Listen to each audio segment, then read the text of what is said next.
Hey guys, so quick update. It's just about 2 months to the day until I'm out of here, um, which is means things are really starting to happen fast. So today's Wednesday, the 20th of January.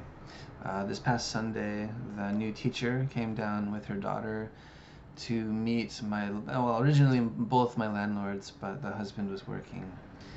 But even so, um, that went well. I think the wife was happy to see who the new teacher is, and that she's a mom. She speaks Japanese. She's sociable, friendly. Has been teaching for a really long time, longer than me actually, by about a year I think. So, I came to Japan at the end of 2007 and started my first job in mid-February of 2008. So actually, yeah, next month, around this time, will be 13 years I've been an English teacher. That's pretty intense, I never really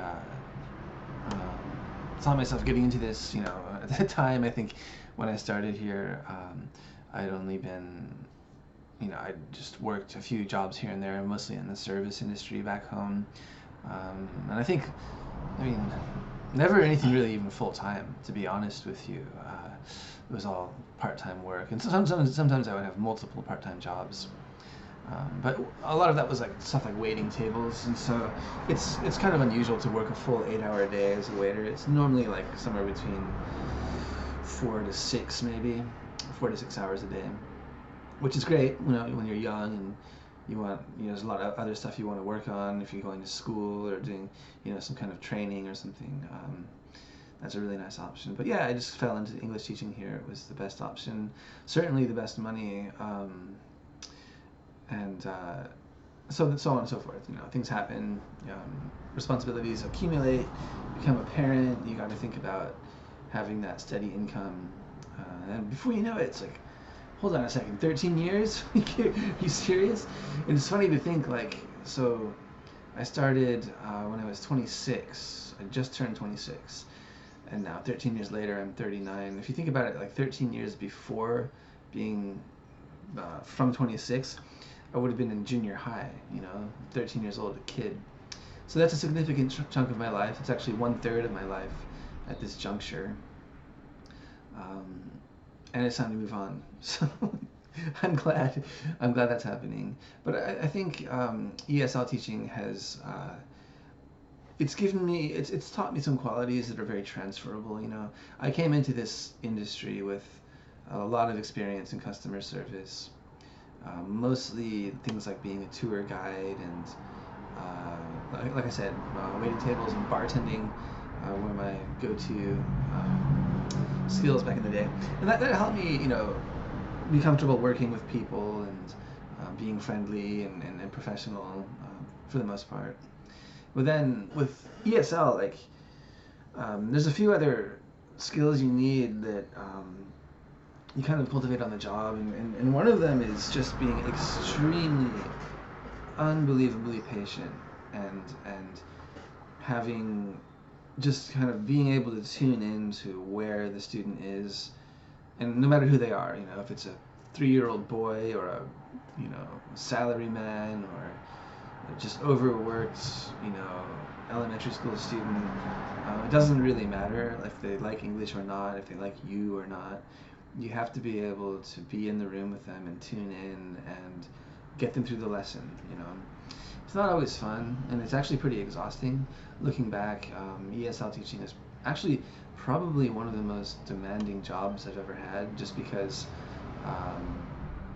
it requires you to be on point continuously, for the length of the class. You can't really tune out. Like, even with waiting tables, you would get times where it was really slow, and you could just, or even when it was busy, you still have those moments when you're back in the kitchen, um, getting things ready to carry out. You can talk with your coworkers. You get 2-3 minutes here or there where um, you're not in the front of the house. You can be yourself. It doesn't happen with ESL. It's once you enter the class, it's like that's it. You're on with no breaks until it's over, which is actually pretty tiring. I think anyone can tell you that. You do get breaks between classes, 10, 15 minutes, and it's rare in my experience to teach more than, I mean, on average, it seems like somewhere between 4 to 5 classes a day is pretty standard. I've had some crazy days. I remember with this one Wednesday back in like, I think it was 2015, 2016, I had 10 classes, which is just crazy. It just worked out. Everyone wanted to come on that Wednesday. And I started from like, I think the first one kicked off at 10 a.m. and I was basically just sitting in the classroom until like 8 o'clock that night. No, maybe later actually. I think I went till about 10 o'clock because there was a brief break in the day. But I remember getting up and walking and just being like, oh, dude, this sucks. But then you also get days where it's like one class, and the rest of the time is yours. But it is what it is. I feel like I've kind of gone as far as I can go, unless I wanted to go to the bank and talk about getting like a massive loan and opening another location and hiring a bunch of people, which is not something I want to do. No. From here on out, I want to keep my brick and mortar commitments, I guess you could call them analog commitments, to a minimum. So much of your life can be spent driving around, cleaning, taking care of bills, all this busy work, when my goal is to just wake up and there's my computer, my kids, and it's just right away I can start being productive. I don't want any more baggage.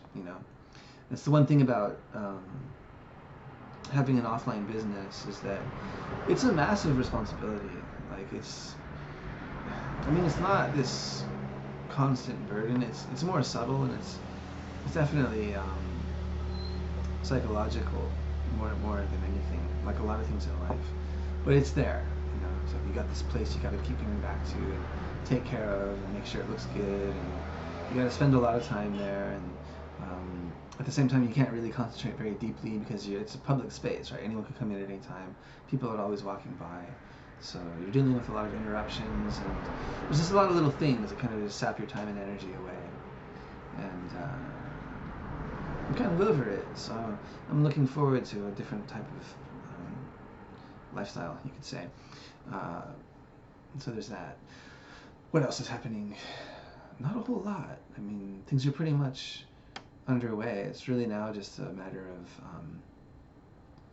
getting through the next 5 weeks of classes before the new teacher starts sitting in, and that'll be good. I'm happy she has time to do that. The students will appreciate it too.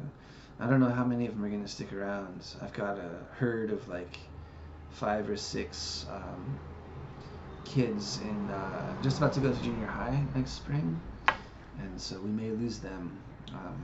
So she might be taking things over with fewer students than I originally was able to guarantee, but that's the nature of the business, But she's got her own classes going on.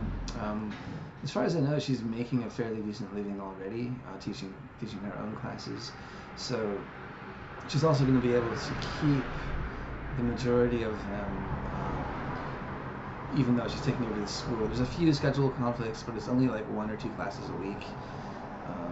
So that's just how it is. That's another kind of issue with this business model, when you only have one teacher especially, is that you can't be 2 places at once, right?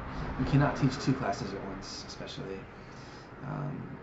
So there's going to be some compromise and sacrifice there. But I think even if these year 6s leave and I go down from like, I can't even remember how many students I have right now. I think it's like around a little over 50. Even if it went down to like 40 students, she would still have enough she would still be making more money than she is now, and she would still have way more potential than she does now, because it's hard.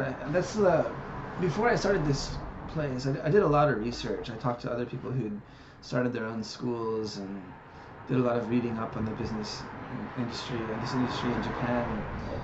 And what a lot of people end up doing when they do go solo is they kind of become a traveling teacher, and they spend a lot of time on the road going all over God's country, uh, basically picking up whatever they can get in terms of teaching, and kind of putting it together, this kind of patchwork mess of classes. I mean, and that's what this new teacher is doing now. It's the easiest way to start, for sure. Lowest overhead, definitely. But the issue is you end up just all over the place, like physically and temporally.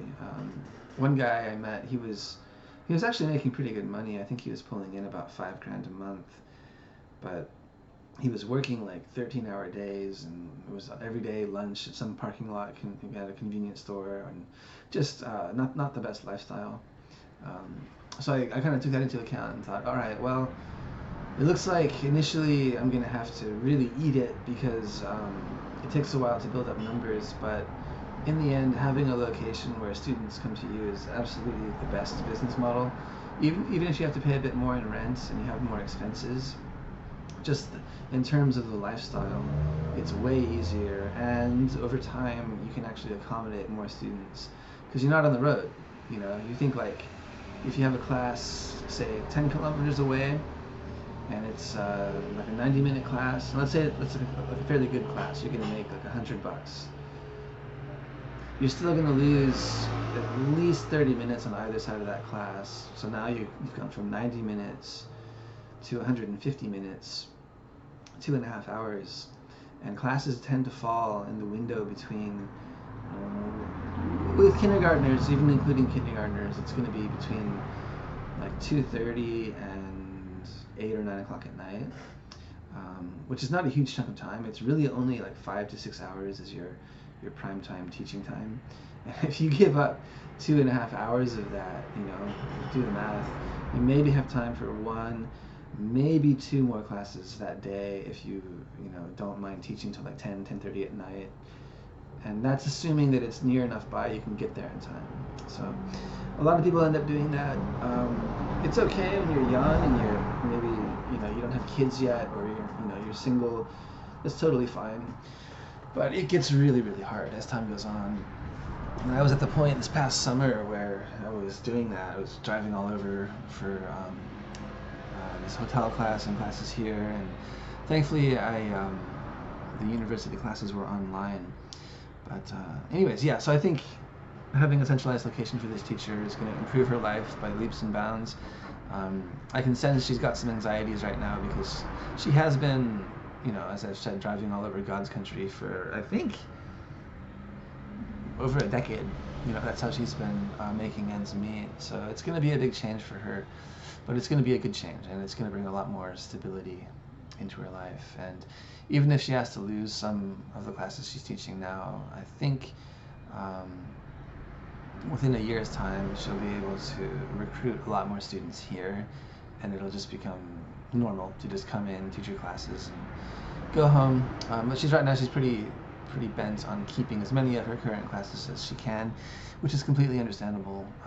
You don't want to give up income if you don't have to. So anyways, that's it for now. I'm gonna probably, I don't know, do something for the next couple hours here. See you later.